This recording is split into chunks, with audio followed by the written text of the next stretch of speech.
Was it Josh Johnson? Stand by, Brian. Stand by. Hello, hello, hello, hello, hello. Whoops, sorry. Interrupted Brian's thoughts. We are now live. WeatherBrains episode number 533, the pre-show for April 4th. I'm sorry, Brian, the floor belongs to you. No, I can't remember who it was that tweeted it out, but when you said chemtrails, it made me think of the, I think it was Josh Johnson, but I may be wrong about that. Somebody was tweeting out about seeing an old 4-engine aircraft with 4 distinct contrails. There you go. So Bill Murray sends in this note. He's going to watch the basketball game. What? This is WeatherBrains night. It's like in the movie Anchorman. It's like the pancake breakfast. We do this on Monday. Can you be excommunicated from WeatherBrains? I mean, what would you rather do? Watch some lame basketball game or come on this show? I'd rather watch Ginger Z on Dancing with the Stars. I'm in there with you. Wow, somebody just sent a great shot. The Washington Monument. I never know. I get so many pictures now. It's like, I don't know if that's current. If it is, that's an amazing shot. It's a rainbow sitting over the Washington Monument. Oh, wow. And that might be today based on their weather. My daughter just got just returned to her place in Chicago, and she texted me after she landed that it was snowing in Chicago. Yeah. It's April. It is. Up there, that's not unusual. The Boston pictures today were awesome. They had some really good snow coming down today. Yeah. So Bill he's not going to show. He's going to have some little party and, pop his popcorn and watch his basketball game. And, so my feelings are crushed. Mine too. So he sent us some show notes here. And it says, Dr. John will be flying the WeatherBrains airship tonight. So. Yeah, because Aubrey was supposed to be in with Dr. John and she's out. Wow. You got that note, right? Two guys that work at the same TV station. Yeah. Director of operations? Wow. We don't have anybody like that. Director of weather operations. That must be. And then they have a chief. I'm assigning that title to you, Brian. Oh yeah, right. You are now the Director of Weather Operations. Yeah, right. And I'm the Commissioner of Weather Operations. So is the Director of Weather Operations above the Chief Meteorologist? I don't know. We'll ask these guys. I'm surprised that AccuWeather guy didn't hang up on us. You got cranky. You were the best crank on the whole show. Kevin did. I tried to bait him the whole time, and he wouldn't really get cranky. So you finally got into it with a guy. I can't believe anybody would think that someone looks at that 45-day forecast and thinks there's any difference because it looks identical to the first day forecast. Well, I was trying to be nice. I mean, I wasn't people on here to do that, but he kept saying, well, people want it. Well, people want it. And I almost said, well, I'm going to come up with a weather machine where you can control the weather and I'm going to sell it. People want that. I know people want that. I'm going to sell it. Forget the fact that it doesn't work. I'm going to sell it. And it's the same thing. You can make the sun come out at night by pressing this button. Yes. I'm with you. I was hoping he would just come out and say, there's no skill in this, none whatsoever, none. But I couldn't get him to do it. And I wanted to say, one of the most common questions I get is, are these guys real about a 45-day forecast being any good? That's one of the questions I get all the time. And then I think it was Kevin was digging in on him on the verification statistics. Oh, yeah. If they were verifying, let me tell you, James, if they were verifying well, they would be touting that. Yeah, I agree. Let me pull up this. So there's a site called Birmingham Rewound, and yeah, you posted something from that from Miss Kitty's visit to the zoo. They had a picture of Miss Kitty from. It's going to be probably 1966. This would be 50 years ago. And all I can do is think of the J.B. Elliott story. Yes. I just can't do it like J.B., but he tells the story of how and J.B. on the side was a photographer, very good photographer. and he was called down to take pictures of Miss Kitty at the Birmingham Zoo. Yes. He talked about this orangutan sexually molesting Miss Kitty. You know, JB is, I mean, his stories are the greatest. And so when I saw that picture of Miss Kitty at the Birmingham Zoo, that had to be the same deal. I mean, that had to be the same shot where she was sexually molested by the orangutan. And I wonder if J.B. Elliott actually took that picture. Well, the credit is not. It's Jerry. I can't. Jerry Ayers or something like that. Yeah. And you know, it belongs to the Birmingham News, so I guess they had news staff photo, Jerry Ayers. Yeah. But JB was shooting for like some magazine or something. That's yeah. When I saw that picture, that's what I thought of before I read anything was. But gosh, I miss, you know, hearing his stories. In fact, over the last 36 hours, I posted a lot of JB material because yesterday was the anniversary of the super outbreak. Yep. And today was the anniversary of an EF5 in our market in Birmingham in 1977. Yep. JB worked both of those. Yeah. And he took most of the images that are out there for the 77 tornado that killed 23 people. And I went back and posted some old YouTube videos from stories that we've done. And of course, JB was the guy I went to because he worked those events. And just a reminder that we really do miss him. We miss the lunch stories. Oh, yes. The Dancing with a Star rants, the Super Bowl halftime entertainment rants, the random comments. But no, I only wish that JB was here to see Ginger dancing because he got a chance to know her when she was here 16 years ago as an intern. And wow. I think he would have a ball. Yeah, the next time she comes to town, I'm really going to be mad at you if you don't invite me to be there so I can meet her. Okay, she was here last. She looped through. We had the tornado up in Morris and Kimberly. Yes. She and you didn't invite me to the station and tell me she was here until after she was gone. I'm sorry. I felt slighted. But I will let you know next time she is here.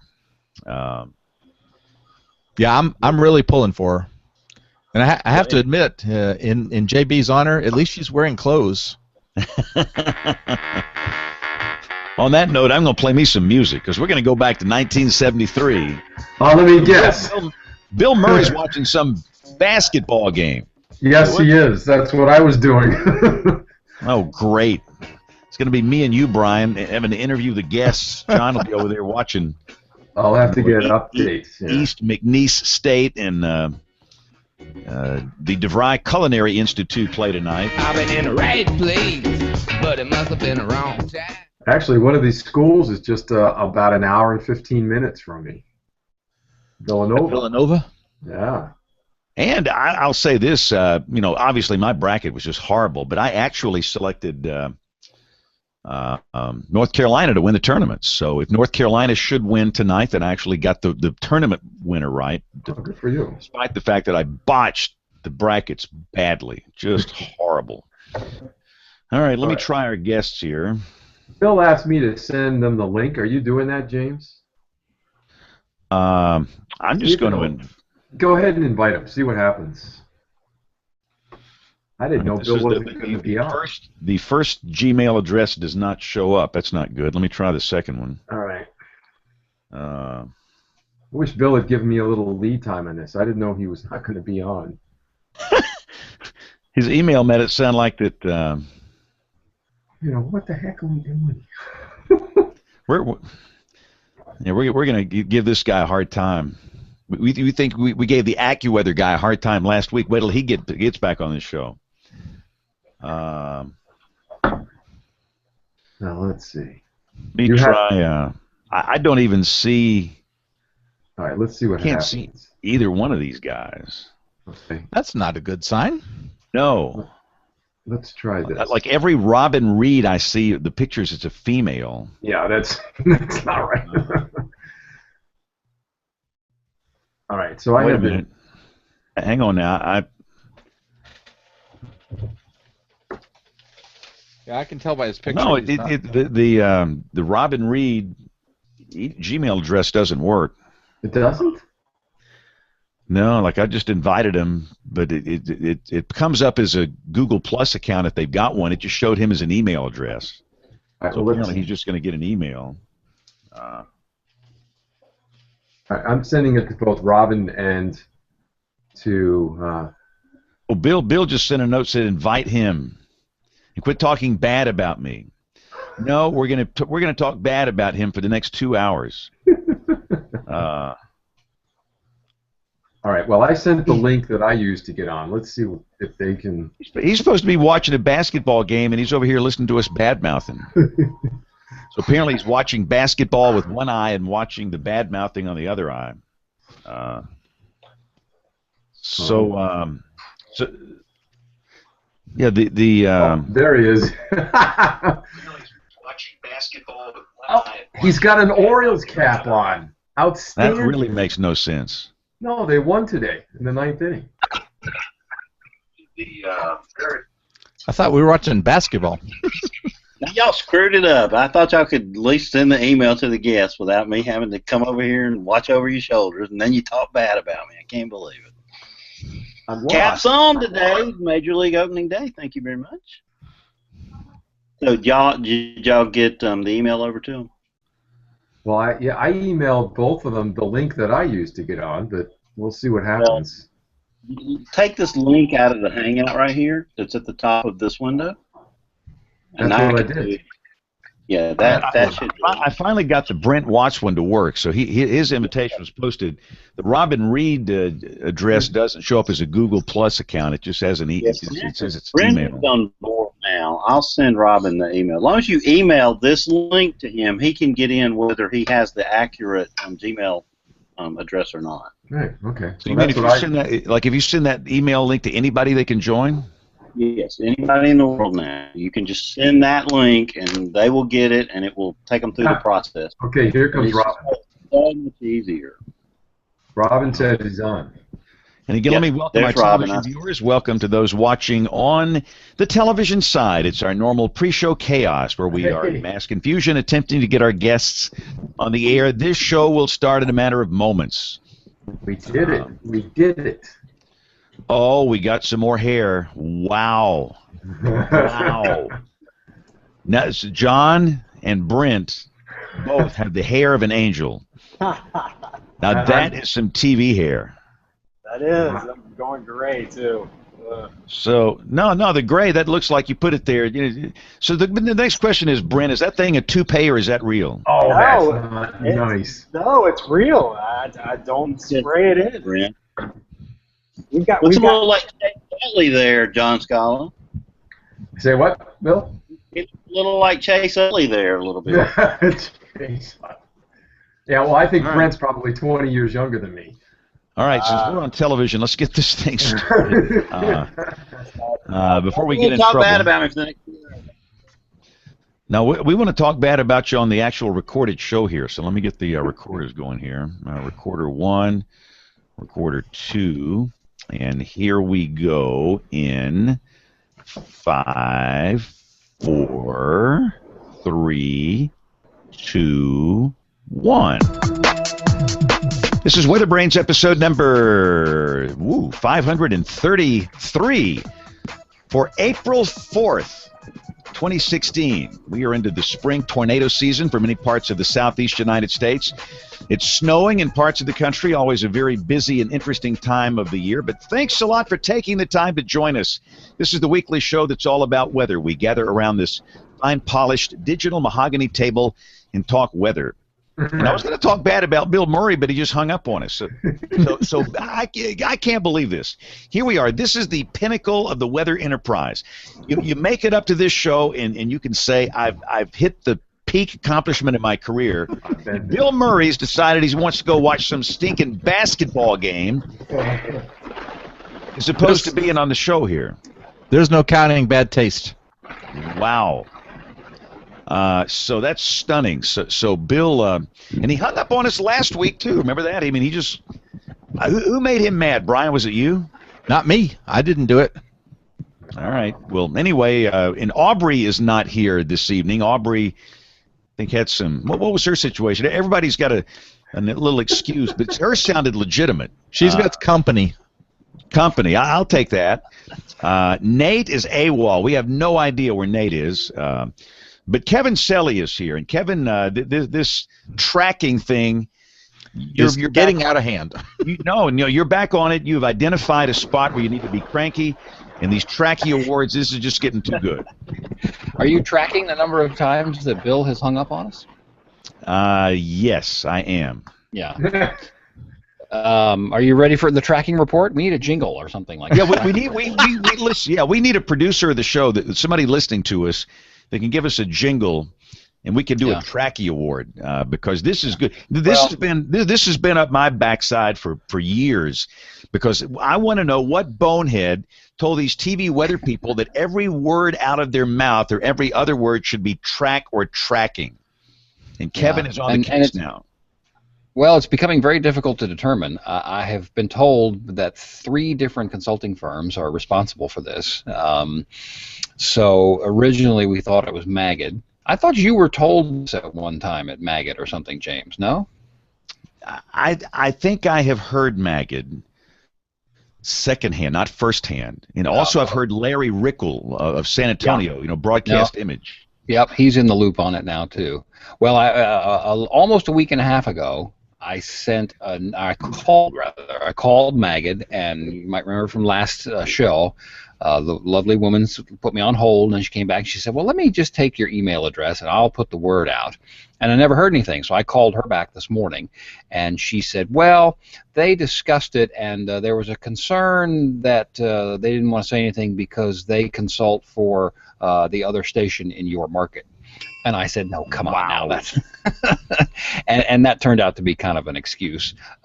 And I don't think they actually do consult in this market, but whether they do or they don't. We talked for a little bit. She was very, very nice about it, and basically told me that they talked about it and decided they weren't going to say anything, of course. And I said, well, I said, it's not for the station. This is for WeatherBrains and for my blog. And I even thought about talking to Jason Samanow about it to see what he thought at the Capital Weather Gang. And she said, no, they didn't want to talk. And I tried to ask a few more questions, and they were going to hold steady, which is fine. That's certainly their prerogative. What was a little disappointing to me was that it's been a week and a half, and they did discuss it, and no one bothered to send me a note and say, hey, you know what, thanks for asking, but we don't want to discuss it. So I don't know whether it came from them or not. But somebody else... They don't know who you are. That's the problem here. Well, unfortunately, they probably do, and I think if somebody searched my name, they probably found the blog, and someone went, well, what? Because I put up a kind of a snarky post about tracking and tweets, which maybe I'll use as my pick of the week. So if they saw that, they went, well, we're not going to fool with this guy. He's crazy. I have it on good authority, Kevin, that they're tracking you. And they're probably tracking me, yes. And so Larry Rickle's name came up, and so I tried to, I called down there this morning, and spoke to somebody there, and she gave me his email address, which didn't work, and so I called her back. And yeah, you can't make this stuff up. She said he's traveling. Can maybe an email would be good. And so I called her back, and I said, well, it can't go through, and we double checked, and yeah, that's the email address. So he's probably blocking me. But then she said. I said, can I send it to you and have you forward it to him? She said, sure, and she was very helpful. So, I'll wait and see if we hear anything from him. The other one is Smith Geiger. I've been told that they are involved in this in some way. So that's the tracking report for today. So who gets the Tracky Award? Do we do that later? Let's tease that. I'm kind of on the edge of the Tracky Awards because I feel like it's calling people out that that some of these folks are doing it. I mean, clearly, a number of these are just dopey, but I feel like they've been told, and it's kind of not their responsibility. Because I did hear from one broadcast meteorologist who said that this is pretty much mandated. I mean, they don't have a choice. I don't know, like we joked last week, is there a tracking tracker, ticking off in the newsroom on a big TV or something? But so I feel a little bad. I don't know. Maybe I'll find one and call it out. But go ahead. So some of the ones you've sent to us privately are fantastic. Yes. Yeah, well, they're just terrible. And I'm kind of on the edge of it. I don't know. I have to think about it because, like I said, if they're just beyond dopey, they kind of need to be called out. But go over the edge, Kevin. Go over the edge. Yeah, well, again, I mean, I don't want to. I have no problem making consultants mad. I don't really know that I want to make other broadcast meteorologists mad because, we're all in the same foxhole together. We're trying to do our thing and get things done. So each of us has our things that are, we're told to do. But the consultants, no, I'll make them mad all day long. I'll never work in television again, but that's beside the point. So I bet you somebody listening to this show knows Rickle, and they have a real email address that works. Yeah. So we want to get Rickle on this show. I used to work with Larry 20-something years ago. Oh, really? Yes. He was at Chanel 6. Oh. Right about the time you left, I think. Oh, really? Yeah. So if anybody knows Larry, just tell him to get in touch with us. Well, send him a note. You need to get him, and you need to get Robert Albrecht in the show. Come on, what are you doing over there? Okay. Well, I'll work. Well, I got to watch basketball. That's my problem. All right. So let's go to Dr. John, and Dr. John is going to introduce our guests. And boy, Dr. John, you've got a problem here. One of our guests has hair almost as good as yours. And it's real too, right, Brent? Yours is real, just like mine. Yes, it is. All natural. No toupee. No toupee. That's right. I had to convince these guys that it's real. In fact, I had somebody come up to me at a meeting and do this. Is it really? Yes, it's real. Well, we are delighted tonight to have our two guests, both from WDBJ 7 in Roanoke. And first, let me introduce Robin Reed. Robin and I go back eons. Long time. Long time. And Robin, this is the most FaceTime you and I have had since probably a meeting we both attended a couple of years ago. So it's really great to see you. And your hair is much darker than I remember at that time, Dr. John. Yes. Grecian formula works very well. Yeah, well done, Robin. We'll talk about that later. Our second guest this evening is Brett Watts, also from WDBJ 7. Brett, it's great to have you on with us also. Hey, thanks so much for having me. This idea for the program actually came about, might even have been a suggestion from a listener about a month and a half ago. And Brett, your name came up, and to Aubrey, in fact. And I said, well, wait a minute.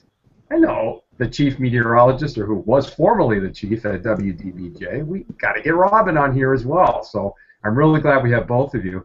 And I think the first thing we want to talk about are the promotions that have taken place. So, Robin, first, let me ask you, now that you've moved from the chief now to director of operations, of weather operations, tell us about that. Well, here's the thing, is, as you know, if you stay in television long enough, and I'm in 40 years now, 34 of them here at WDBJ, at some point there has to be the pathway to retirement. And so, because I'd been here so long, and because they actually let me have some input in the contracts, we had an opportunity to keep Brent. You have great staff that goes through your office over the years, and we've had many, many dozens of great staff members that are now, leading their stations and their markets. And Brent's a local guy, and when he started working here, it was like, oh dear, I know who our new chief meteorologist is going to be. I wonder if we can keep him long enough, because I've been the blocking pattern for all promotions since I've been here so very long. So I went to the managers and I said, hey, let's make him chief. You can call me anything you want, and I'll have a pathway to retirement. So that's the honest truth about how we were able to keep Brent. And so I think the rest of the staff is watching me very carefully now, wondering when my contract expires. And it'll be interesting. Well, as long as you have a say in that, Robin, then you're in good shape. Well, we were just taken over by Gray Television not, a month ago. I think we've gotten 2 paychecks. The drug tests are not all back yet, but we're all keeping our fingers crossed. But that being said, who knows what tomorrow may bring in this wacky world we call television weather. Yeah, that's for sure. I think you and I, Robin, met when I was a graduate student at Virginia. And I think at the time, was I president of the AMS chapter? I don't quite remember, but yeah, you were, and I was your vice president, and we were in 2 different cities, and that was a weird organization. Yeah, that was. And we ended up having a meeting, I think, in your studio, didn't we? Right, we sure did. Some 30 years ago. Gosh. Remarkable. Well, I want to ask both you and Brent about the state, we talk about the state of broadcast meteorology, but I really like to hear your input on this and where you think this industry is going. So, Brent, let me ask you first. Talk a little bit about how you got to where you are. We heard Robin's story, and I'd like to hear yours as well.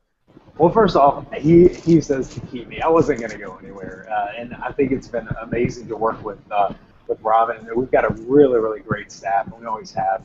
A lot of us have been here for no less than 10 or 12 years, so it seems like a great fit for everybody to be here. I think that's one of the things that everybody in every weather. Hey, time out, Brenna. I'm sorry. Your mic is behind your head. I know you're trying to hide those wires, but most people listen, so you can just let it dangle. But we can hear you better with it dropping straight down. Sorry. See, is that better, James? Oh yes, that's much 100% better. Yes. Yeah, it was hidden behind this hair. But anyway, no. So I think we've got a great weather department, just to sum everything up, and I think one of the things that each one of us has, we have our own specialty. We've got our morning meteorologist, just amazing at winter weather. Lindsay is from a little bit more in the Midwest, but she went to school in North Carolina in the mountains, so she knows how to forecast with the mountains in play, and she's very young, so she knows all about how to connect with that younger audience. And I think that's the biggest part of it, is trying to know where everyone's strengths are and how to play off of those. So I think that's been the biggest asset, I think, is that we've got a weather department with a lot of different talents in a changing weather field. Well, that's good, right? I think you're bringing in insight and experience that will add new dimension to the program. Yeah, most definitely.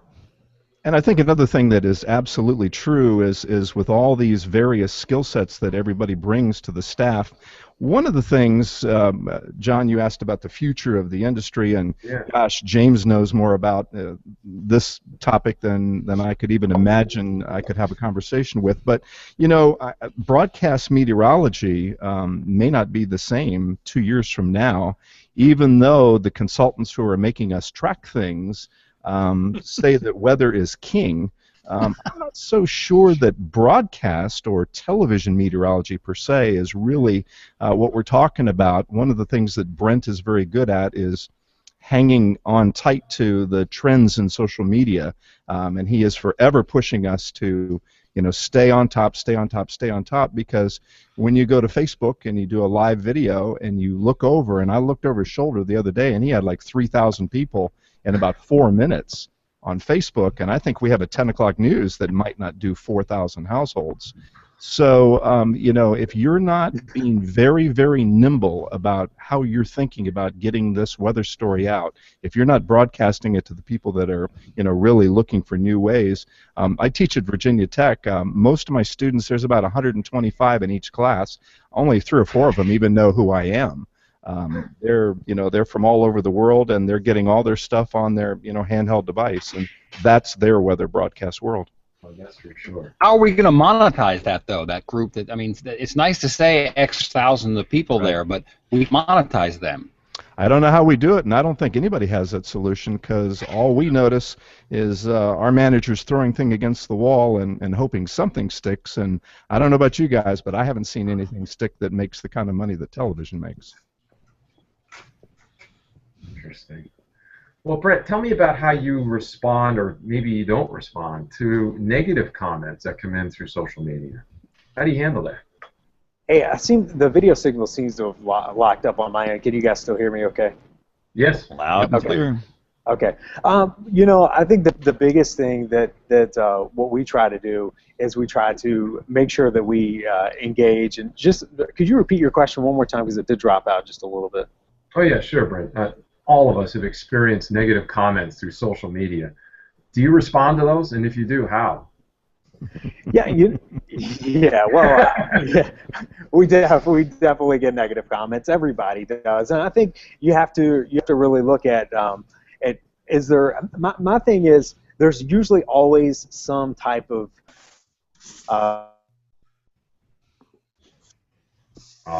we lost it. Yeah, I think Brent's on a 9600 baud modem out there. Robin, we got to get you guys a better internet pipe. No, we got a great pipe. I know what his problem is. He's on a computer that doesn't like him very much. So I think what he was going to say was, there's different kinds of feedback. If you consider when we first started doing this job, it was the letter. It was the handwritten letter that came in that just blew you apart 15 ways from tomorrow. Now, email is the old-fashioned way to get to us. There's faster ways because we don't answer our phone during a severe weather situation, so we just let it go to voicemail and take it from there. But I think the feedback that John's talking about is everything that's on the social side of things in the dreaded comments area. We try to answer questions. We don't respond to anything negative. We do try to encourage education and encourage thinking forward. If it gets personal, we just ignore it. But certainly, the future of getting this weather story out, it's awfully important that we just keep staying very nimble.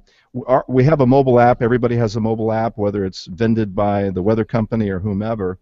We had a never heard of before EF3 tornado in February in central Virginia. That's never happened before, at least as far as the records show. And wouldn't you know it, we went out and we were interviewing the people in this little town that got destroyed. It was just wiped off the face of the planet. And this mom holding her baby said, well, we didn't really know it was coming, and then your weather app went off and said there was a tornado warning, and she ducked underneath the mattress in a structure that should not have survived, and it didn't, but they weren't hurt. Yeah, that's just one story, and boy, don't you know the promotions department had a field day with that quote. But that's the kind of thing that's going on now. We're just on 50 platforms, it seems, and even though television is the big one, I think our challenge is to stay really nimble. And we look at other broadcasters, we look at other colleagues that are leading the way and reaching their audience. People like James reaches this huge audience on all the different platforms. So we're just watching each other and hoping that we get it right some of the time.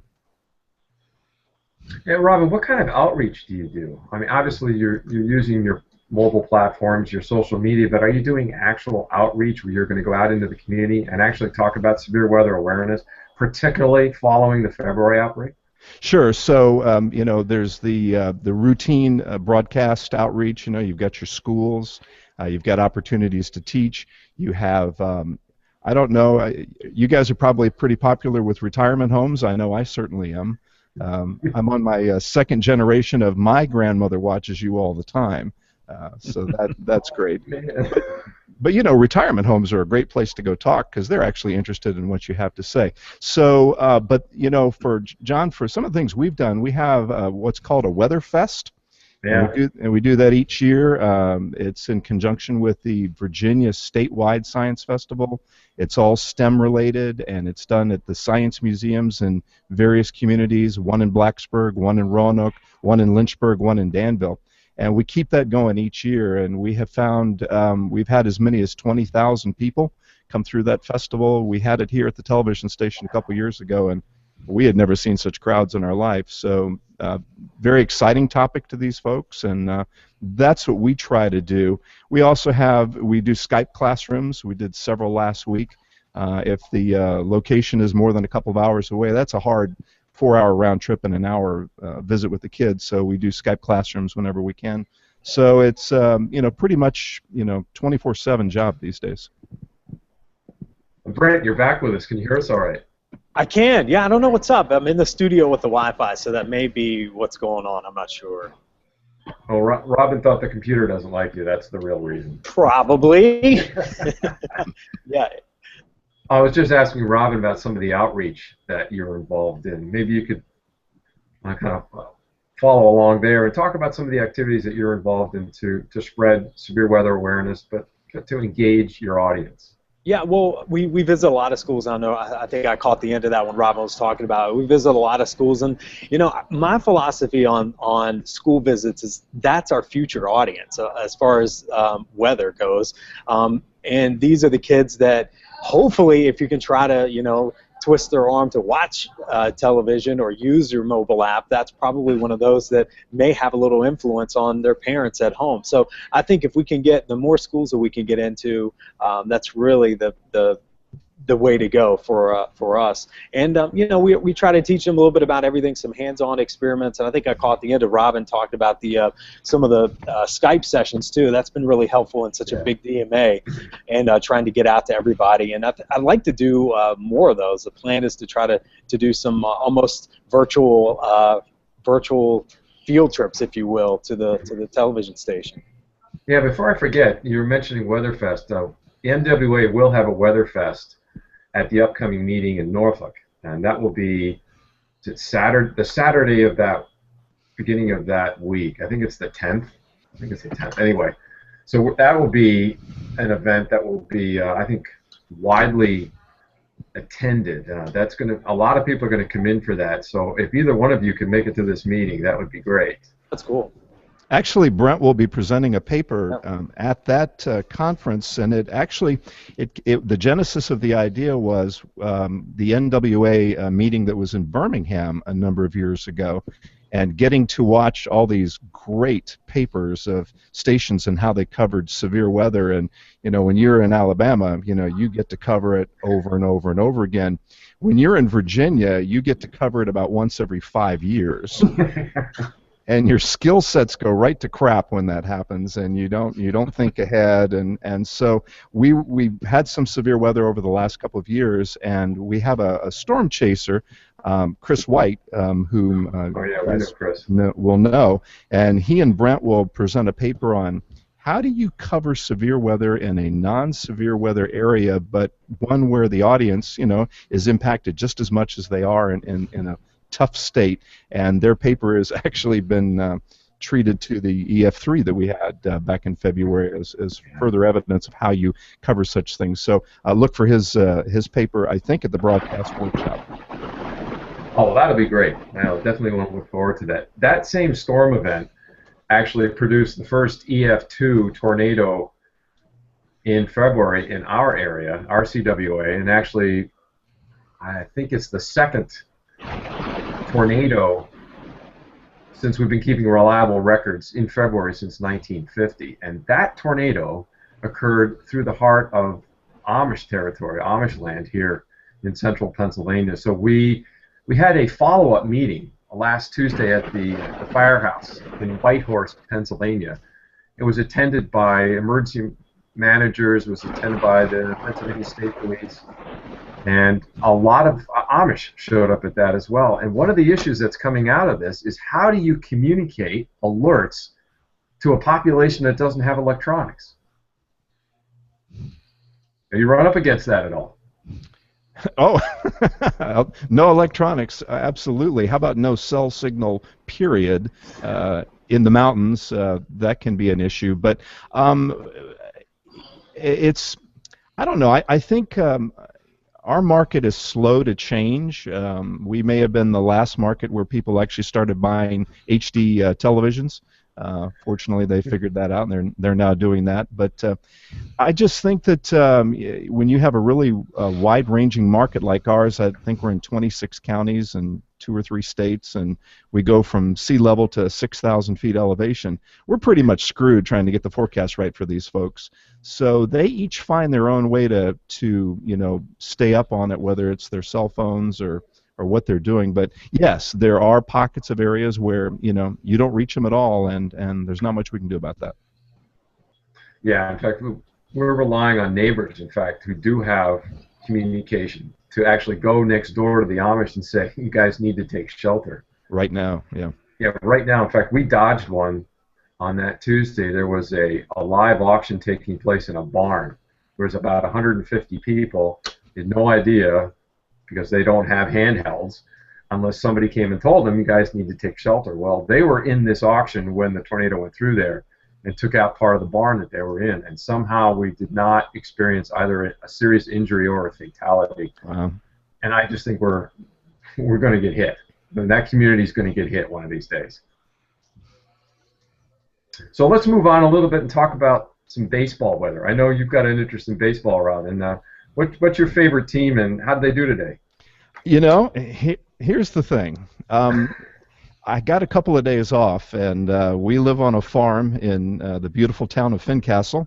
And my wife had a to-do list a mile long, so I don't know how the team did. I'll figure that out later on tonight. But I was born and raised in the D.C. metro area, and the Washington Senators were the go-to team because, by golly, nobody was going to watch the Baltimore Orioles in Washington, D.C.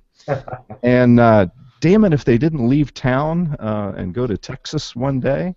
And so as a child born in the 50s, you know, the only thing we wanted to do when we grew up was to play baseball. That was it, man. Everything else took a back seat. So when I got out of high school, I got a tryout with the Texas Rangers because the Washington Senators scouts never left town. You know those guys, they're 80, they got a cigar in one hand and a cold beverage in the other, and so they just stayed in D.C. and scouted for the Texas Rangers. Got an offer for a contract and went home kind of floating on cloud nine, and my dad said, "Hey son, that's great." My mom said, "That isn't going to happen." And I don't need to tell you who won that argument, do I? So went to James Madison University. I tried to sneak in a season of baseball, started failing every class there, so I don't need to tell you what happened next there. So quit baseball. But, you know, for baseball fans, you know, like John Morales down in Miami, he and I have a thing going because our team and his team have really stunk for a really, really long time. So even though we haven't done well in the playoffs, I'm just grateful that the Nationals are out to at least try to win a game, and with Dusty Baker, I think we have a chance of really having some fun this year. Yeah, I agree with you. We actually have a local guy here who made your team, Chris Heisey. Ah, so and he played for Dusty Baker, I guess, with the Dodgers. And so when Dusty came to the Nats, they signed Chris Heisey. So he's a big name around these parts. It doesn't get any better than a summer night at a ballpark with a good game going. I mean, I think that is a premier evening if you can spend it with your family. Oh, I agree with you 100%.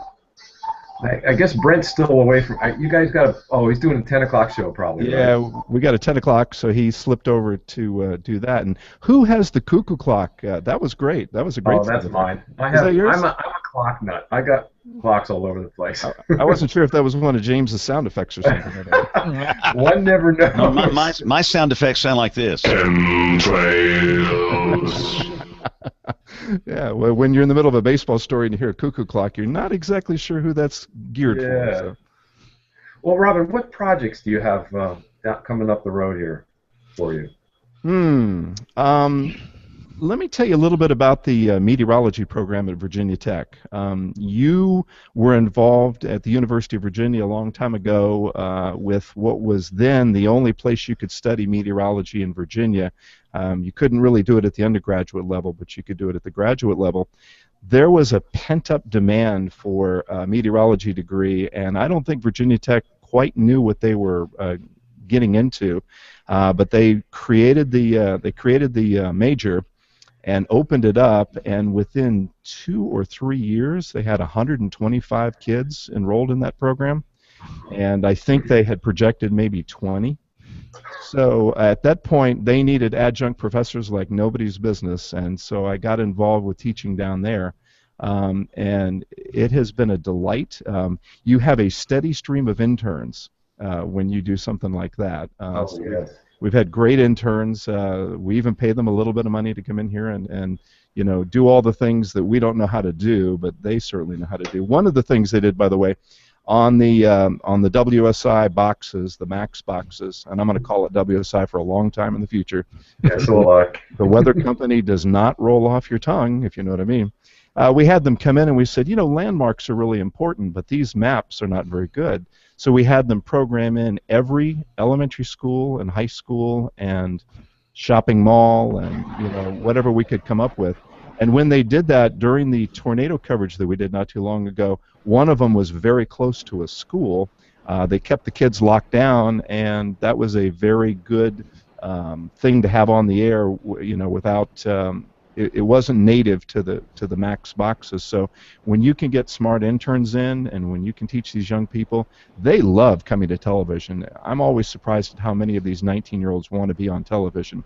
If they only knew the state of our industry, I don't know that they would be that enamored with it. But so in terms of being with Virginia Tech, that is something that really takes up a good amount of time, but it's a good use of our time. Brent, if you're back on for just a few minutes, tell them what we're doing with the Engage program. Yeah, Robin. So what we've done is we're one of the premier partners with WSI, the weather company, whatever the name is. I know this, whatever the name is this week. But we're premier partners in a program that's called Max Engage. And what it allows us to do, it kind of supercharges our weather app. And I know James loves weather apps. So I thought that I would explain that this one is a little bit more high-tech than some of the ones that you can get. It allows us to geolocate or geo-target alerts. And we almost call it pre-warning here because we're alerting people before the storms even get there, before the Weather Service can even issue warnings. We can tell them, hey, there's a strong storm that's headed your way. And we can literally draw a fence around certain areas and send them out to just those locations. And we can tell them and let them know, hey, just a heads up, there are stronger storms moving in.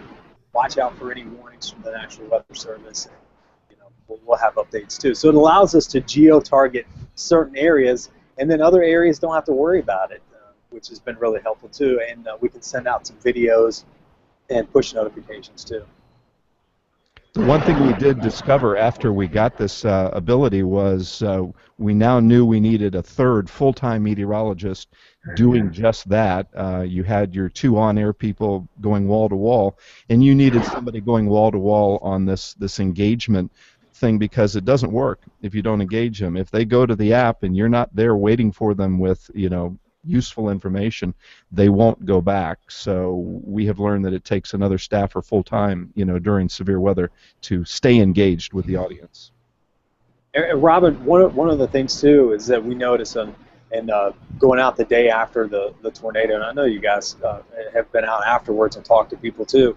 I mean, the first thing that they're not doing, they're not getting their alerts from the television. They're getting them from their mobile phones. And everybody that we talked to said that they got it from a mobile phone, and just so happened that one of them that we had talked to, they got it from our app, and that's it's very gratifying to know that you did save someone. It was a lady who had gotten the app. She was getting ready to put her put her child down, a 1-year-old, to sleep, and she got the alert on her phone. And even at that time, even though the alert popped up on her phone, she said she still don't think it's going to be you. You think you hear it's for your area, but you don't know it's your house. And I think that that's one of those things where even as the Weather Service sends out the weather alerts, tornado warnings, any secondary, second guessing that people do, we can hopefully nip that in the bud by adding that extra layer of, yes, it is coming your way, make sure you seek shelter. Because I think people are always second guess. They never think it's going to happen. That's ubiquitous, Brent. Any social scientist will tell you that the first thing someone will do is look for a corroborating information that will confirm what the initial one was, that there's a warning in place. It's just like walking outside and looking and saying, well, I don't see anything. Are you sure there's a warning here? Right. How do you respond to students today who really want to go into broadcast? Do you have a reality check with them? You know, yes, but at the same time, have you ever met a really determined 19-year-old? Yeah. They kind of have an idea of how indestructible they are. So I think that probably the one thing that you can tell someone who wants to get into broadcasting is you can tell them what their starting salary might be. And if that doesn't douse the fire, then you just take them on and just see how far they want to go. We have found with the tech kids that these kids are smart, and they're getting into a part of meteorology that involves GIS mapping and working big data, and they're going to work for companies that aren't maybe the traditional companies you might think of to go into meteorology, and they're out there finding jobs, and they are very few of them actually end up going into broadcasting, but a couple of them did, and you know they're churning away at the 199th market, you know, doing their thing. That's right. Yeah, that's actually really strong insight and good a good insight for anyone that's coming into the field right now, and that is to be creative, to have a background that enables you to move into different areas. You're not going to be streamlined. You got to be thinking about how I can provide a skill set that a prospective employer cannot live without, and almost invent your own job. Right, right, right. Brent, talk a little bit more about what you're doing with social media, because I know that that's a big aspect of your role with the television station. It is, and you know what? I don't think it's just about how many likes you have. It's about engagement. It's about getting the word out about severe weather. The biggest thing I think we run into is the trolls online. That's always going to be one of those things. But more than anything, I think is that you want to be you want to make sure that you're open and you engage with people so that they feel like they can ask questions. Because when it comes to the weather, we realize how many people really don't know about the weather. I mean, they think they know, but they really don't know about the weather as much as they think they do. And I think everybody has that hobby interest. They love it, but anytime we can be available to people to educate them, I think that's the biggest thing. And so for us, forecasting is forecast really is a dime a dozen. I mean, you can get it anywhere nowadays, but you can't get person-to-person conversation that you can get sometimes on social media. I think that's one of the biggest things that we try to do and use social media is to get that almost one-on-one feel. At least they feel that it's one-on-one. So, yeah, by the way, Brent, your audio's fading. It sounds like you're almost in a toilet and somebody's flushing. I am, actually. I knew it. I knew it. Our first guest that's ever taken his computer in the bathroom. Is it any better? Yeah. Are you guys like in the same building? Like Robin? We have never had a guest with as clean video and audio as we have from you. I mean, that is stunning how clean that looks. He's hardwired. Yeah, he's about 10 feet away from me, so I'm not exactly sure what his problem is. Wow. I mean, your audio and video could not be better. And Brent sounds like he's in the bathroom at an airport or something. So. Yes. Here's what we'll do. After he finishes the 10 o'clock, I'll let him come sit in my chair. And he'll be right back. He's got the good microphone, too. I don't know what's going on. Yeah, that's right. Well, let me ask you guys, a lot of viewers get not only their forecast information from the television station, but they get their science. Do either one of you act as a station scientist, and what kind of questions are you answering? Sure. That's been an initiative for a long time, and I think that a lot of let's talk about stations in markets that view themselves as leaders. They don't even have to be the #1 station, but if they view themselves as a leader, long before the consultants came knocking and long before the professional society said, hey, you should be a station scientist, I think that's what, the good stations were doing anyway. They were finding interesting things and trying to relate that to the viewers, maybe not in such a formal way, but certainly in an informal way. We'd probably get more feedback on the next space state or the next ISS flyover than anything else, and it's such an easy thing to do, and it's so easy for them to go get that information. But they seem to like it when we remind them, hey, go outside, and in 10 minutes you'll see it. And the other thing is, there's a lot of push, I think, for more formal climate change reporting. I knew that was going to hit. We'll suspend the buzzer. Go. No. There is such a push to report on that topic, and we found that if we don't report on it in a way that's dictated by a viewpoint, but we simply, for example, we live in an agricultural community. The growers around here were very nervous about the fact that December was really, really warm. And so the trees, the apple trees and the peach trees, didn't harden the way they would normally, so that by the time January and February came around and they started to turn around and go into their budding stage, they hadn't gone through the normal hardening process. And there was some real concern that when it started snowing hard in January and February, that maybe this was going to be a rough year for those kinds of crops. That's the kind of reporting you can do that has a whole lot to do with not just weather changes, but maybe broader climate changes, more of the phenology part of our science. Never use that word on television, but when you tell them that the trees were budding out, 8 days earlier than they had in the last 10 years, they understand that. So I think you can get that reporting in, and I think you can become, even more of an important part of their lives. Don't formalize it necessarily. Just simply tell a good story when it's timely. Oh, I agree. Last year I spoke to a group of horticulturalists, and they were some of the smartest people weather-wise that I've ever spoken to. Sure. And they were asking just those kinds of questions. And as we look ahead where we are right now with current weather, I'm looking ahead to the weekend, and I'm looking at my fruit trees out back, and I'm getting a little concerned. Right, and when you have when you're living in the agricultural communities, as you know, they have one shot to get that crop. Virginia is also a growing winemaking industry. Somebody smart a while back said, "Hey, plant grapes and they will come." But with grapes, you have one shot at it, and if the bud bursts and then it freezes, you've lost your crop for the entire year. And winemaking is a hard enough prospect as it is. If you lose your grapes, then that's why so many go bankrupt. But I think this is just the kind of reporting that you can do effectively, and even somewhat subliminally teach them something about what's going on with our planet, what's going on with our climate. You don't have to beat them over the head too hard. Have you ever noticed country folk are pretty smart? They certainly are. They can spot that from a long way away.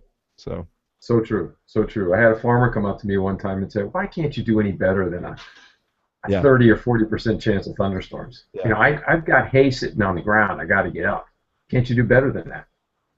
Easily the worst hate mail I ever get is for the 3 days of high pressure sunshine and that shower on that hay. Oh yeah.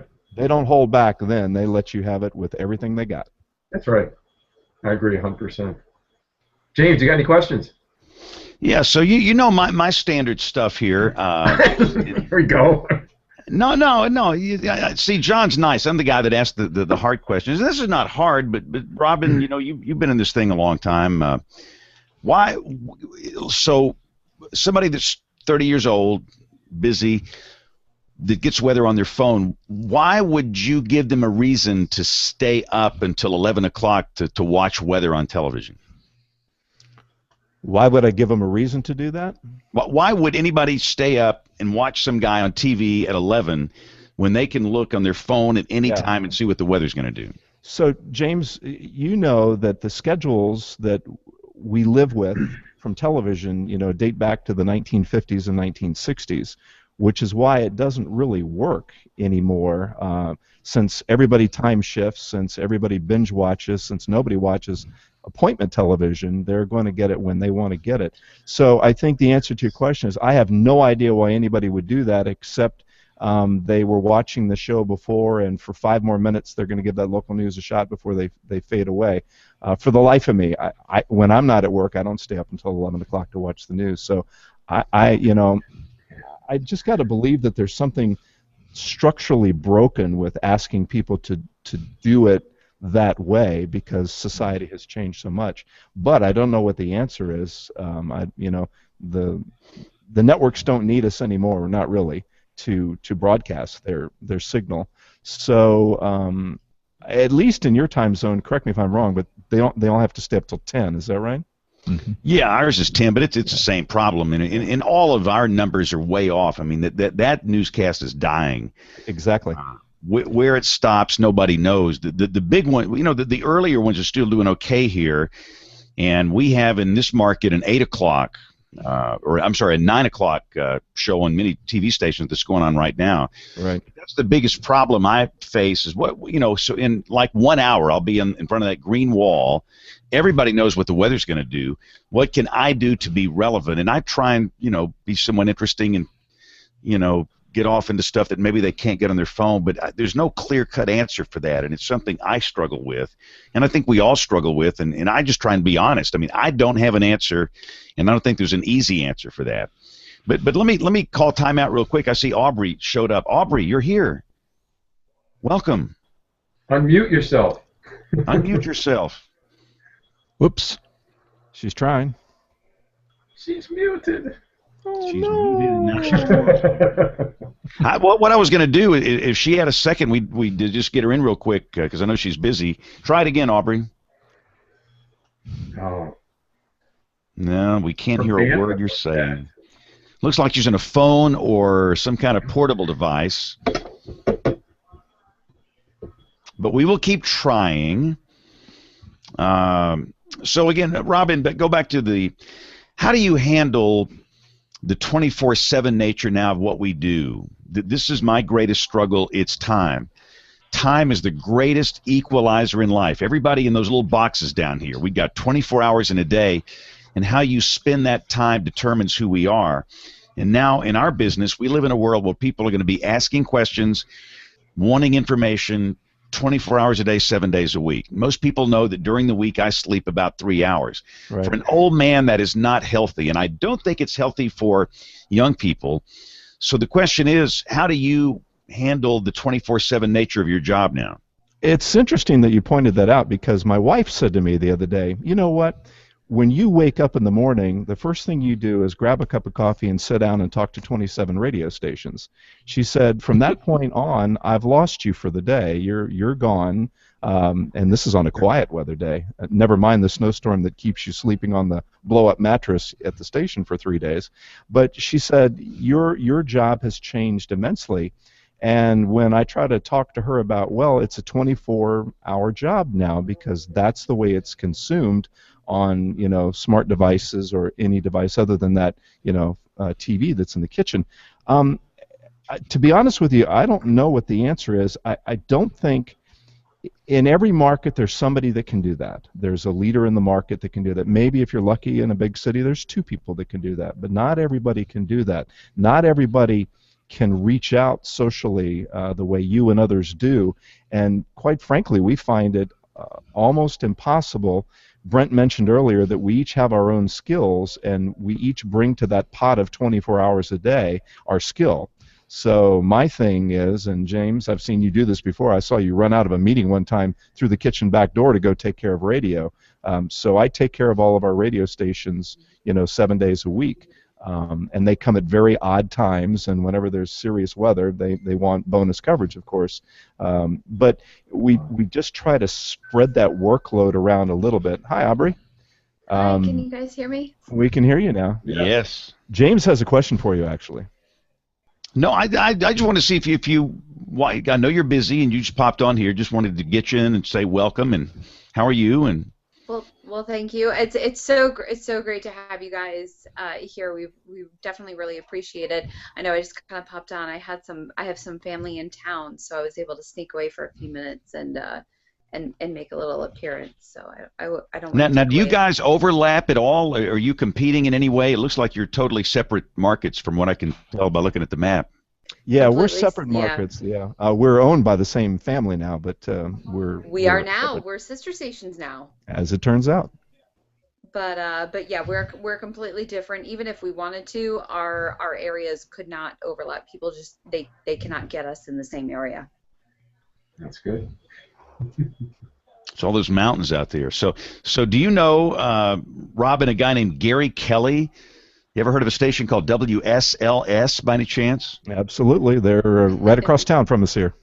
See, this guy, we work with, Brian and I worked with this guy for years and years. I mean, we were together probably 19 years, which is very odd for you to work for the same guy for 19 years. But he went up there during the ownership change here, and he says it's a beautiful, beautiful place, great people. So tell us about the market, Roanoke, Virginia. Just tell us about the TV market, what it's like living there. Sure. I've been there before. It's a beautiful, beautiful place. Sure. So we're at the southern end of the Shenandoah Valley. The Roanoke Valley is a valley in and of itself, and then the next valley goes up 1,000 feet, and you're in the New River Valley. So we have mountains on both sides. We have the Appalachians on one side, and we have the Blue Ridge on the other. So we have beautiful seasons. We have the ideal fall that everybody wants to come hang out with us for a little while, and that's nice. We're mid-market. We're in the mid-60s. For the last 30 or 40 or 50 years, we were owned by a family in South Bend, Indiana, the Schurz family. They just sold to Gray a couple of months ago, so Gray now has stations in Charlottesville, in Harrisonburg, and in Roanoke. What's happened here in the last few years is a total takeover by the corporations. So Nexstar owns the Fox affiliate. WSLS is owned by Media General. All Britain was sold to who? Sinclair. Sinclair is the ABC station, which is in the next city over, Lynchburg, about an hour from Roanoke. It's a hyphenated market, but we're separated by the Blue Ridge Mountains. So if you live on that side of the mountains, you just watch Channel 13, and if you live on this side of the mountains, you mainly watch Channel 7. We don't give our Fox and NBC affiliates much room to maneuver around, so they don't have much going for them. So it's a great city. I was born and raised in D.C., so anything outside of the metro area, outside of the Beltway, is a beautiful place to hang out. And so we got about 500,000 in the metro, and we have all sorts of weather. And if you stick around long enough, they learn your name, and they choose you as the go-to place.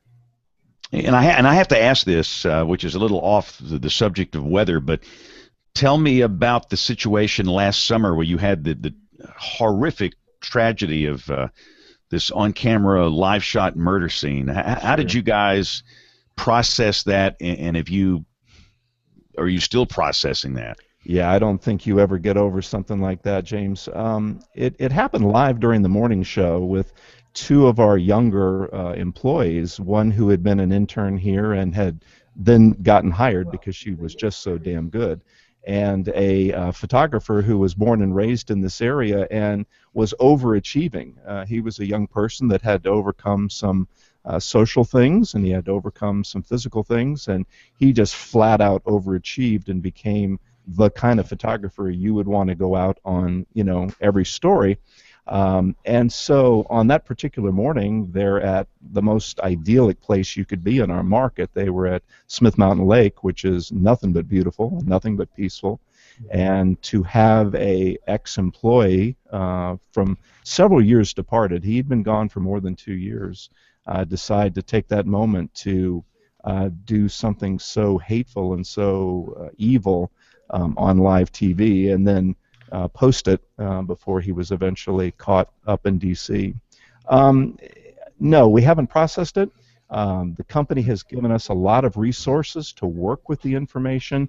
We've had counselors. We've had people come in that are writing books about us. We have this very, very damaged group. If I had the ability to walk around our newsroom right now, there are memorials all over the newsroom that we will never take down. Adam and Allison's pictures are still on our employee wall because that's where they belong.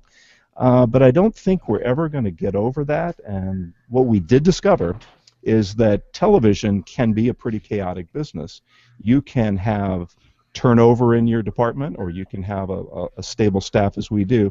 But there are those days when in the hustle and bustle of television, you may not like your coworker that day for whatever reason. That producer just got under your skin, or that director just didn't punch it the way you wanted it punched. I can tell you that one of the effects of having something that dramatic happen is that we are now such a close-knit unit.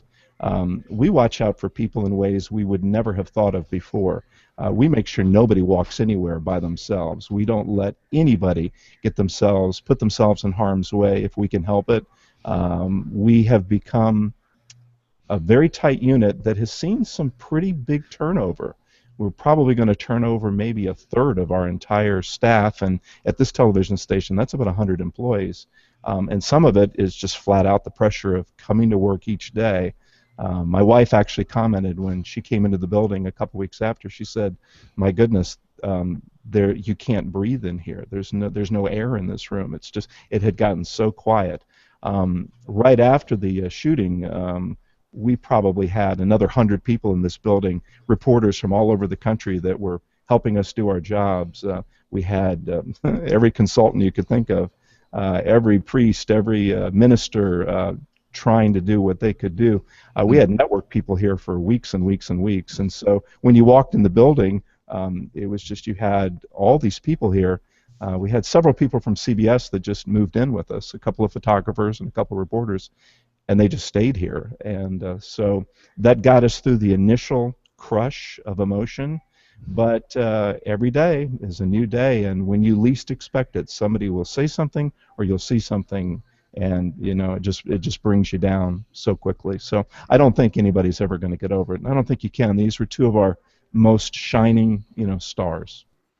Is it true that some of the other stations in the market kind of pitched in to help with newscasts a day or two after this happened?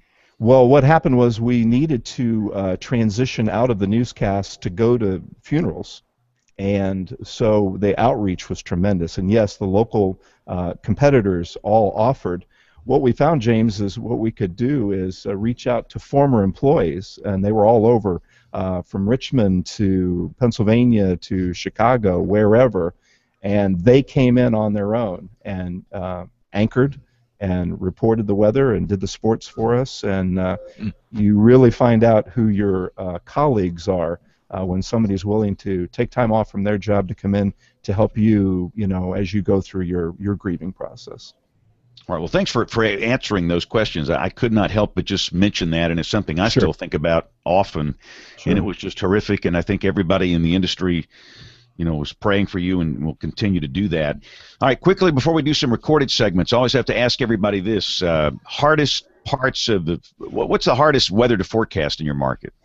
Oh, in our market, it's probably snow because the elevation changes are so radical. So our metro areas, we try to concentrate on them, but we can't get snow totals for a market that has 6,000-foot elevation changes. That's probably the biggest one. We screw up in all categories of weather, but that's the one we screw up the most in. All right, good. Well, let's take a break here. We're going to do Professor Peters and then Tony Rice and the Astronomy Report. We'll come back with the Weather Roundup, the picks of the week, and much more as WeatherBrains rolls along. WeatherBrains 101 with Professor Peters. While meteorologists study the atmosphere, we must also consider the impact of the oceans on our weather and the weather's effect on the oceans. After all, just over 70% of the Earth's surface is covered by oceans, and those oceans hold about 97% of all of our water. Even beyond those amazing numbers, it is estimated that more than half of the world's people live within just 60 miles of those water bodies. The ocean has a huge capacity to absorb, store, and release heat into the atmosphere, and major climate events such as El Nino or La Nina come about due to ocean temperature changes, and we know that these changes have impacts on weather patterns that produce events like floods or droughts, hurricanes or typhoons. Oceans can be quite deep, too. The deepest spots located in the Mariana Trench off the coast of Japan, with a depth of 36,070 feet, or nearly 11,000 meters. The ocean layers have been broken up into 5 primary levels. The topmost layer is the epipelagic zone, which is also known as the sunlight zone. It extends from the surface to 200 meters or 660 feet. It is the zone of greatest interest to meteorologists, since this is the zone in which most of the visible light exists, and hence we have heating, which is responsible for sizable changes in water temperature. The variability of temperature in this zone goes from a very warm 97 degrees Fahrenheit in the Persian Gulf to a chilling 28 degrees Fahrenheit near the North Pole. The interaction of the water with wind keeps this layer thoroughly mixed, allowing the sun's heating to be distributed vertically. Many of the layers of the ocean below this sunlight zone see little in the way of temperature change. Like the atmosphere, the oceans are in a constant state of flux, due in part to various ocean currents. Heating of the sun has produced semi-permanent pressure centers near the surface. As the wind blows around the pressure centers, surface waves are generated by transferring some of the wind's energy from the air to the water. The constant push on the ocean's surface works to form these surface currents. Looking at the air-water interface is just another reason why the weather is such a complex field of study. If you have a question about the weather, drop an email to question weatherbrains.com. Looking beyond the atmosphere, here's Tony Rice with your astronomy outlook. On Tuesday, the new moon will rise around sunrise, as it does every month. Enjoy the moon as it moves through its phases over the next 27.32 days, and as it moves through the sky, because one day, the moon will stand still in the sky. You probably know that there's a near side and a far side to the moon. The near side always faces Earth due to synchronous rotation caused by tidal locking. That is, the moon's rotational period matches its orbital period. The Earth was always visible in the sky for the Apollo astronauts throughout their stay on the surface of the moon due to this tidal locking. And this isn't the only place that this happens. Each major moon in the solar system is known to be tidally locked to its parent planet. So how does this happen? The answer comes in the ever-changing shape of the Earth and moon due to the gravitational tugging that's going on. Planets are periodically reshaped, distorted by the gravitational pull of their moons. On Earth, this is most pronounced in our oceans as they bulge outward. Tidal forces also impact the atmosphere, as well as the very rock of the planet itself. Liquid, gas, and solid all come together, as much as their rigidity and time will allow, to create a bulge. Over time, these bulges act like gravitational handles for the two bodies to grab onto, slowing rotation down until one or both of the bodies are locked.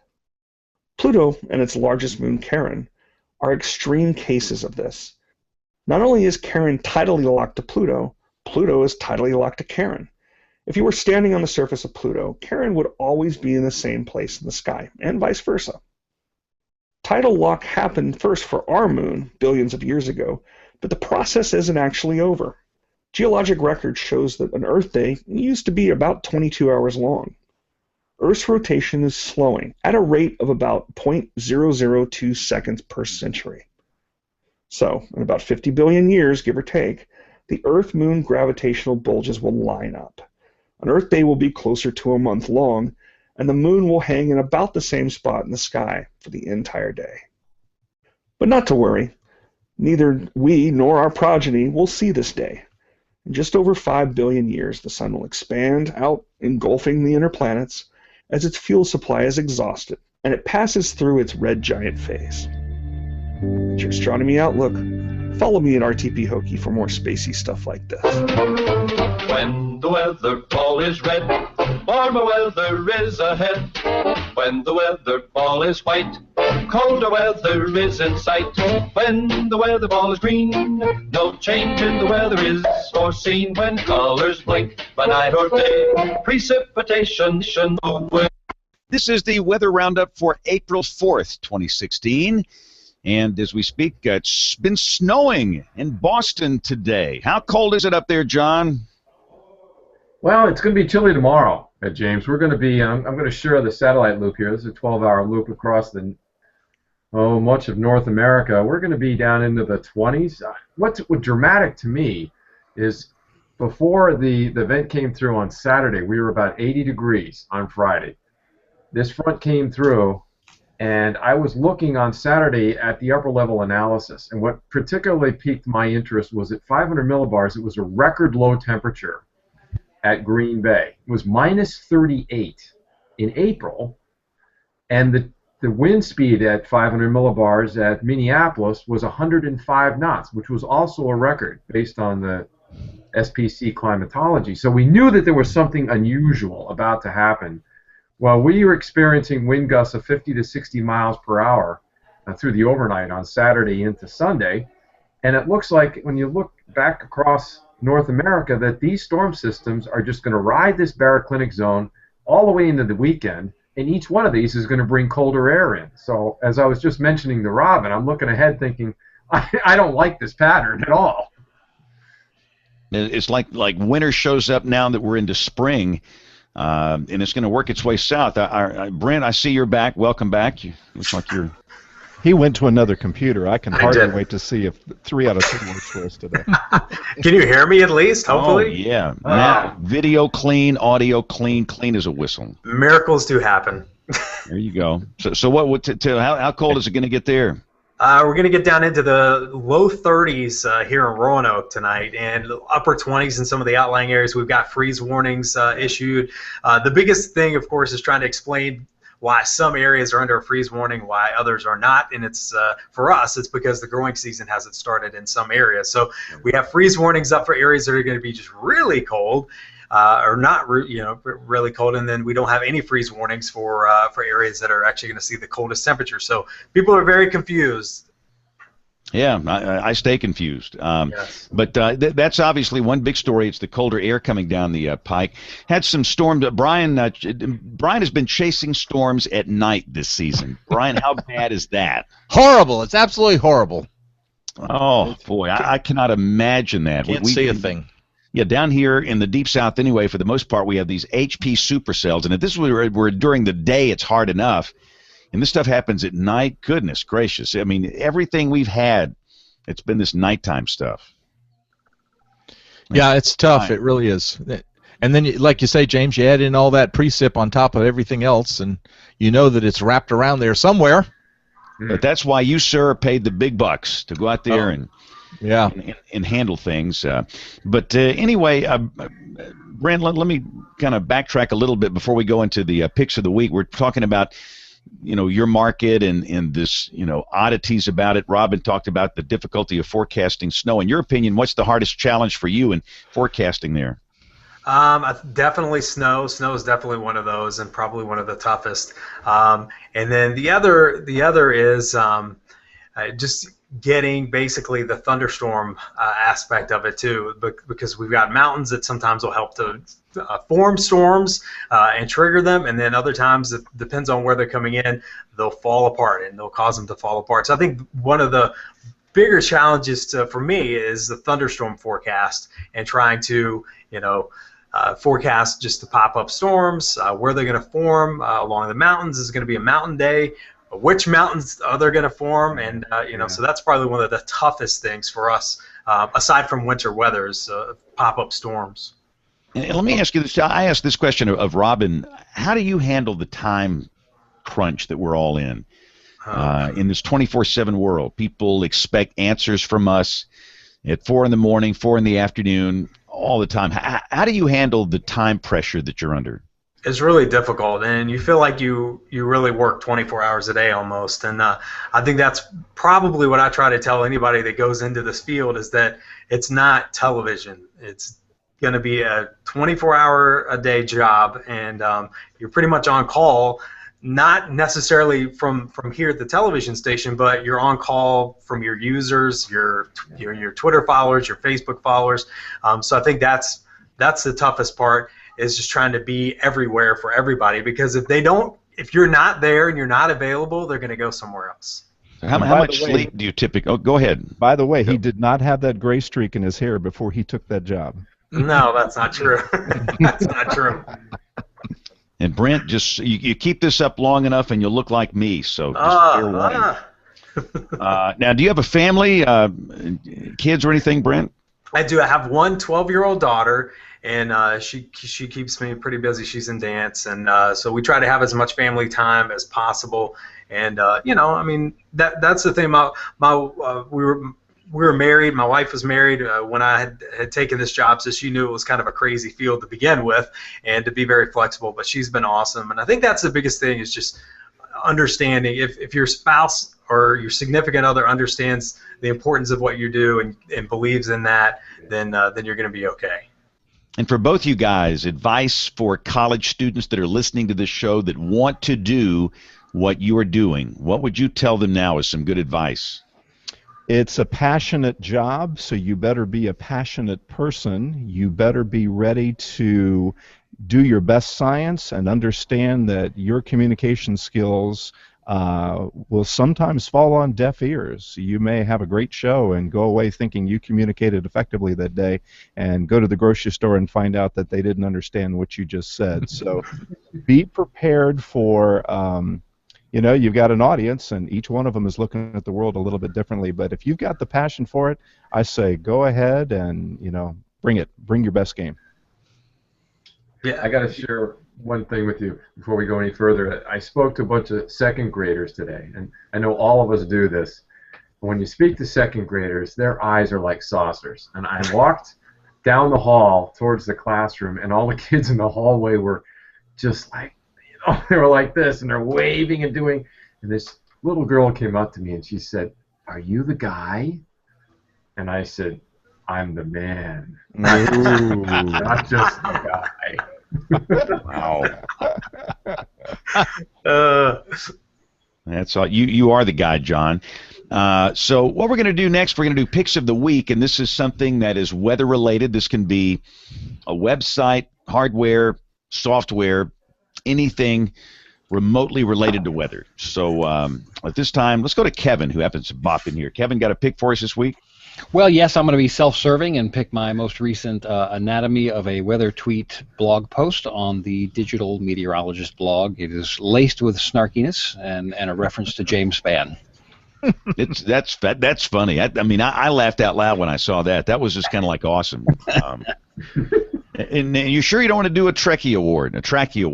I'll go with the rest of the picks, and I'll look through here and see if I have one that's appropriate. All right, Brian, what's your pick of the week? Capital Weather Gang posted an interesting story about what caused Saturday night's severe windstorm, and found that to be an interesting read, so I'll put a link up to that. Good deal. Dr. John Scala, what's your pick of the week? Oh, yeah. I'm going to share this for those who can actually watch. We were talking about snow. Well, they ran the half marathon in Syracuse on Sunday in a whiteout condition. The wind chill was 8 degrees, the air temperature was 24, and they ran 13.1 miles. And for those of you who know me, I am a big-time runner. I have been for quite some time. I've never run a race in these conditions, so spectacular. Wow, awesome. Wow. All these links will be up in the website, weatherbrains.com. All right, so let's try Brent. Brent, got a pick for us this week? I do. Mine is weatherlink.com. And basically, if you don't have a Davis weather station, they're kind of pricey. But if you don't, you can still access their weather information from all of the sites across the country. So it's kind of cool. It's a hidden link that you go to weatherlink.com, and then at the top right, there's a link that takes you to the weather stations all across the country. So you can check out hyperlocal weather and get some information. It shows a log of all the weather at that location. So pretty cool to check out the OBS. Very cool. Awesome pick. All right, Robin, what you got for us? Okay, so let's go off the rails a little bit with this one. Today, Jennifer Watson, meteorologist and social media specialist at the Weather Channel, tweeted, and before I tell you what she tweeted, you know how we go to all these weather conferences, and sometimes we go just because it's in a town we've never been in or a city we've never been in, and so you're the newbie in town, and you're hanging out with all your colleagues and your meteorologist friend, and the question usually comes up, where do we go for dinner? And like, we don't know anything. We're not even in this town, and so figuring out where to eat is one of the priorities. Today, Jennifer tweets, meteorologists must, when in Wisconsin, eat at the Tornado Club. Oh. If you go to Jennifer's Instagram account, she takes a picture of the outside of the Tornado Club. She said it's the best rabbit she's ever had. Oh, God. That one was so far off the rails, and Brent knows that I'm a foodie 24/7, so that one struck me as probably the best weather tweet of the day. I wonder if they have a Tornado Club on the menu as well. Yeah, that's what I would hope so. Yeah. All right, so for you guys in Roanoke, who's your consultant? Smith Geiger was, but now that we've been taken over by a new company, we don't know the answer to that question. Oh, and did they give you tracking instructions? Absolutely. Hour by hour, we're going to track it for you starting now. Oh, you were getting that? You were getting that from Smith Geiger? Absolutely. No, we didn't have. We don't. It's not mandatory that we say it. We don't have to say. I don't think there's ever been anything that we mandatory had to say though. But they were on the bandwagon for this tracking. Yes. I think so what was the explanation? What was the logic? Gosh, we met with the consultant so many times it all became a blur. But it was just about being non-repetitive. And you can't be repetitive if you're tracking forward. So. But using the word over and over again is not repetitive? Well, they do sometimes send us mixed messages, don't they? Yeah, that is a mixed message. I've been tracking temperatures all night, Robin. Oh, brother. Is there any, for lack of a better term, is there any tracking of this? I mean, are they monitoring you guys? Like, if you put out a dopey tracking tweet, does somebody come up and say, "Hey, that's not within the template of what we're setting out"? No, I don't think they've ever, at least at our company, we never had to do verbatim what they suggested. They simply came to town, threw a 900-pound bucket of ideas at you, right, and then left town, and you kind of went with the ones that kind of made some sense. But more often than not, they wanted us to be letting you know, minute by minute ahead what was about to happen, and that would often translate into tracking. And was there any discussion of this tracking word was researched in some way where people responded to it, or is it just a bunch of consultants sitting around a table saying this is a good word? I couldn't give you the background, but I would imagine that that's it. I never saw any scientific data. Yeah, I know. I'm guessing there isn't any, but that's what I really wanted to talk to them about. Yeah. And I wonder, on the other end of it, is there any verification that this in some way or shape or form works? At the end of the day, I guess it's just a ratings thing. I don't know. With Smith Geiger, they came into the #1 station in the market, and they left it as the #1 station in the market. So they didn't break us while they were here. Right. Now, let me ask you guys this: Are you do you declare a DEFCON day, a TORCON day, or whatever, one of these weather bulletin days? Did you do that? Well, we do. We actually have. We started. We started it. I know you're gonna hate this, James, but we started this a while back. It actually goes in with our new Max Engage thing, where we can highlight certain days a different color. So if it's a day, we call them weather impact days. So if it's a day that's going to be just all out, all day rain, or a really big severe weather threat, or extremely high wind, just something that's almost severe, we'll issue what's called a weather impact day. And it's mostly for our weather app, so we can highlight that day a different color, and it kind of gets their attention to say, hey, you need to pay attention to this day, and here's why. We can attach a video to that. We do it on air too, but it's mostly for our app users. And I'm kind of intrigued by this because Aubrey touched on something similar last week, where she said they were told that there's really only, especially in your region, there's only just a couple of days where thunderstorms are a big impact, or even winter storms are a big impact. And so what the message was she used the word, there was more inconvenience on more days. So that accounted, as opposed to 10 or 15 days, that 200 days a year there might be some level of inconvenience, which to me just sounds like a trick to create some level of hype on more days than just a heavier impact day. Is that kind of the feeling you guys got as well? Yeah, I mean, we struggle with that too on when to issue them, if you will, and I think we try to be very conservative about it, and because I mean, obviously, the more you issue, the more people get used to see it and they know what it is. But then on the other hand, it's almost like you're crying wolf if you do it all the time. So I think there's got to be a balance, and I think we're still so new at doing this that.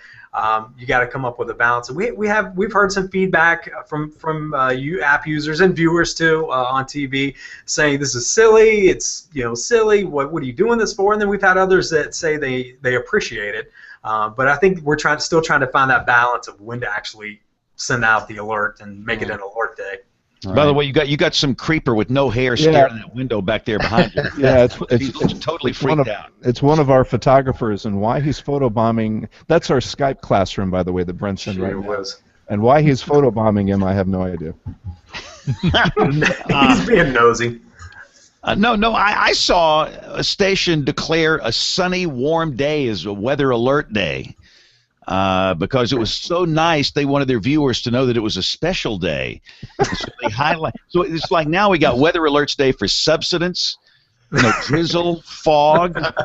I mean, it just I don't know. So what do you guys? And my problem, it's especially the proprietary thing, these proprietary weather indices. Are you guys doing one of those? Like declaring a number on a severe weather day? No, we're not doing that. Hard idea. Pull up Like a modified like Torcon, like the Weather Channel does. Yes. No, we don't do that. We don't have enough severe. I mean, we don't have a lot of severe weather around here. So when it gets severe, we treat it as a pretty big deal, just because we don't have a whole lot of severe weather. So let me pull up a graphic here. All right. Well, here's your trackie, James. While you're doing that, I won't name the person. But this was a tweet. It says, "We are tracking fair conditions overnight." Brother. And it was a little cool. Go to insert website here. So so let's see. This was a graphic shown in a active weather market here very recently, and he's got a number 5 out of 10. I have no idea what that means. And a max strength of F3. Oh, look at this. What? Yeah, that is amazing. Tornado intensity forecast. Whoa. And I thought we stopped using the F scale like 10 years ago. We did. They're a little behind. But I guess this is his, Torcon number. But you guys aren't doing that then. No. And here's another one that was mysterious as well. We have a power outage potential. Oh.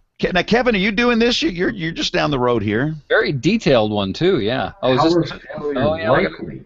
Yeah, that's interesting. That's based on the WSI model. It looks like. I think that's a model. One of WSI's models. Just slap a different banner on it. Is that what it is? Please, yeah. Well, and you know what? I found, speaking of different banners, now this is a special Trackie award because these people are brilliant. This person, this woman, I won't call her out specifically, but for all of us in TV, we know what a banner is, right? That's what you put on the top of your graphics to say this is the satellite or the radar or whatever. But on this one, at this particular television station, in big bold letters, all it says is what we're tracking.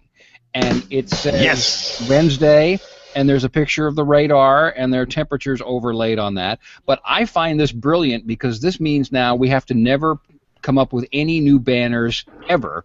Every banner on television can just simply say what we're tracking.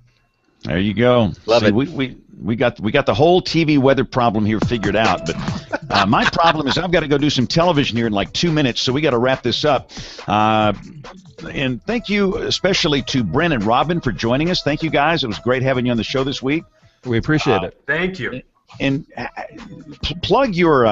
Hang on, I got to play another song here because I want you to plug your social media account.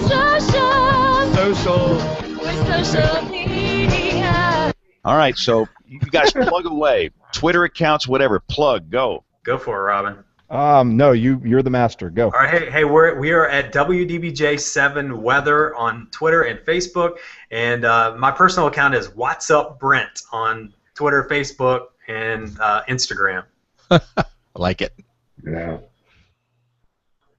All right, Robin, what you got? Oh, let's see. If you want to hit Wexman7, you're welcome to do that. That's my Twitter account. I'm a Twitter guy. I happen to think that Facebook is one of the problems with our country today, so I don't like to wander there too often. What? I with Kevin. I post to Instagram pictures of food that I've made, so that's all you're going to get out of me. But at Wexman7 will get me in the conversation.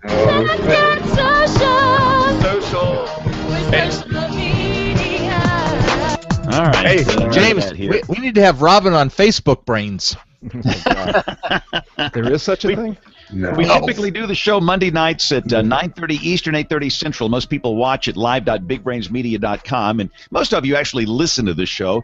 If you want to get in touch with us, the email address, it is email@weatherbrains.com. Aubrey had a brief appearance this evening. She'll be back with a full email segment next week. All of our social media accounts are on that website as well. So on behalf of the entire Weather Brains crew, I'm James Spann. Thanks for watching. Have a great week, and God bless. That was fun. Thanks, guys. Thanks, Robin. Robin, Brent, thank you so much. Hey, I'm gonna thank you guys so much for being patient with me. I don't know what is going on. I was not in the toilet, I promise. It just happens. It just happens. Thanks, guys.